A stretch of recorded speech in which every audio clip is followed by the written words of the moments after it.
Les Confessions de saint Augustin, livre 1er, chapitre 19, des dérèglements des enfants qui passent ensuite dans les âges plus avancés.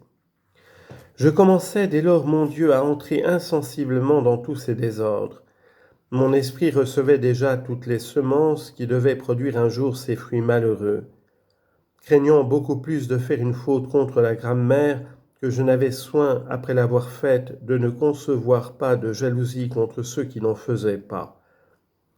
Je reconnais, ô mon Dieu, et je confesse devant vous ces dérèglements de mon enfance, dans lesquels j'étais néanmoins loué de ceux qui avaient sur moi une autorité si absolue que je ne connaissais pas alors d'autres règles pour bien vivre que de leur plaire.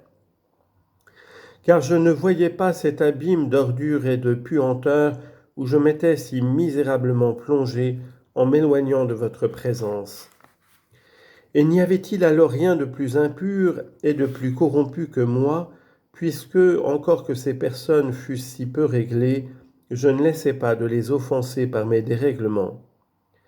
L'amour du jeu, la passion violente de voir des spectacles, et le désir d'imiter ensuite et de représenter les niaiseries que j'avais vues, me portant à tromper et mon précepteur et mes maîtres, et mon père et ma mère, par un nombre infini de mensonges.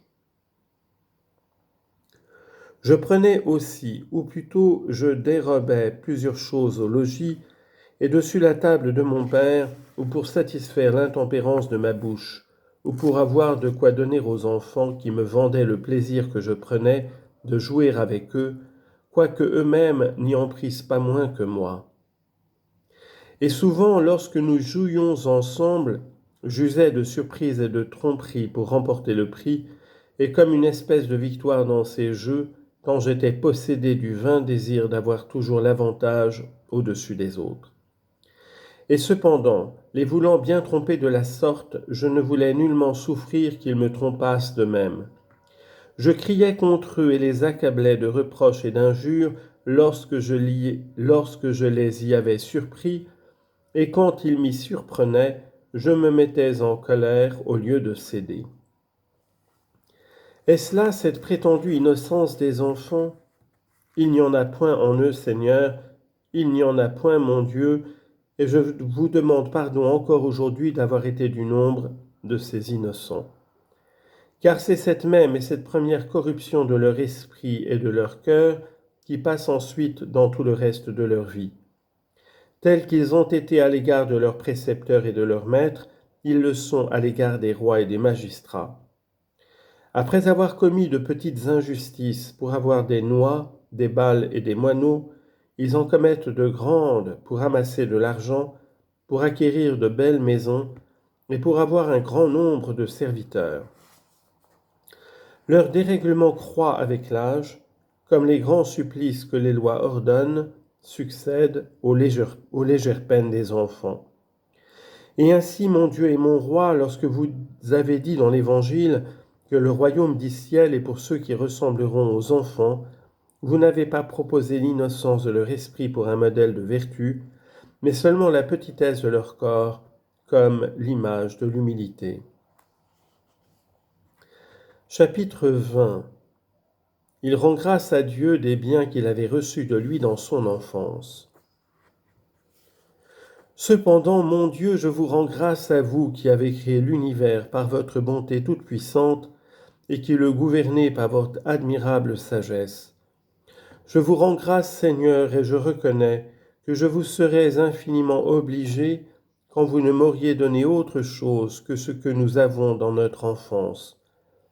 Car enfin, j'avais l'être, la vie, le sentiment, et tout ce qui était en moi tendait à me conserver, et marquait par cette conspiration générale de toutes les parties de la nature à une même fin, cette unité souveraine et ineffable dont j'avais tiré mon origine. J'étais porté par un instinct gravé dans mon âme à entretenir tous mes sens dans leur intégrité naturelle. Et parmi toutes ces petites choses et ces pensées proportionnées à ma petitesse, je prenais plaisir à connaître la vérité. Je ne pouvais souffrir que l'on me trompât, j'avais grande mémoire, j'apprenais à bien parler. J'étais sensible à l'amour qu'on me témoignait, je fuyais la douleur, le déshonneur et l'ignorance.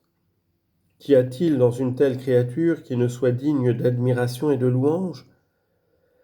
Mais toutes ces choses sont des dons que j'ai reçus de mon Dieu. Ce n'est point moi qui me les suis données à moi-même. Elles sont bonnes et elles composent toutes ensemble la perfection de mon être. Et par conséquent, celui qui m'a créé est souverainement bon. Il est lui-même tout mon bien et c'est lui à qui je rends grâce avec joie de tous ces biens dont je jouissais dès lors, quoique je ne fusse qu'un enfant. Car toute la cause de mon dérèglement venait de ce que je recherchais les plaisirs, les grandeurs et la vérité. Non dans lui qui est le Créateur, mais dans les créatures qu'il a faites, soit dans moi-même, soit dans les autres. Et qu'ainsi je tombais dans les maux, dans la confusion et dans l'erreur.